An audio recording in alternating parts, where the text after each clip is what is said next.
गणपती उत्सव 2025चा 9वा दिवस दिनांक 4 सप्टेंबर 2025 रोजी ध्वनीची कायद्याने विहित केलेली मर्यादा पाळून सकाळी 6 पासून रात्री 12 पर्यंत ध्वनिक्षेपक व ध्वनिवर्धक वापरास सूट जाहीर करण्यात आली आहे। याबाबतचे आदेश जिल्हाधिकारी कुमार आशीर्वाद यांनी जारी केले आहेत।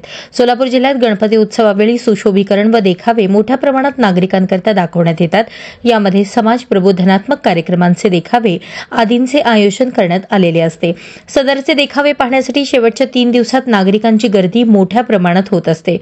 बरेच नागरिक देखावे पाहण्यासाठी संध्याकाळी उशिराने घरातून बाहेर पडतात। त्यामुळे 4 सप्टेंबर 2025 रोजी सुशोभीकरण व देखावे याकरता ध्वनी प्रदूषण नियमन व नियंत्रण नियम 2017 नियम 5 मधील सुधारित नियम 3 नुसार ध्वनिक्षेपक व ध्वनिवर्धक यांचा वापर करण्यास रात्री 10 वाजेपर्यंतच्या ऐवजी रात्री 12 पर्यंत वाढ करण्यात आली आहे। हा आदेश सोलापूर जिल्ह्याच्या हद्दीत लागू राहील।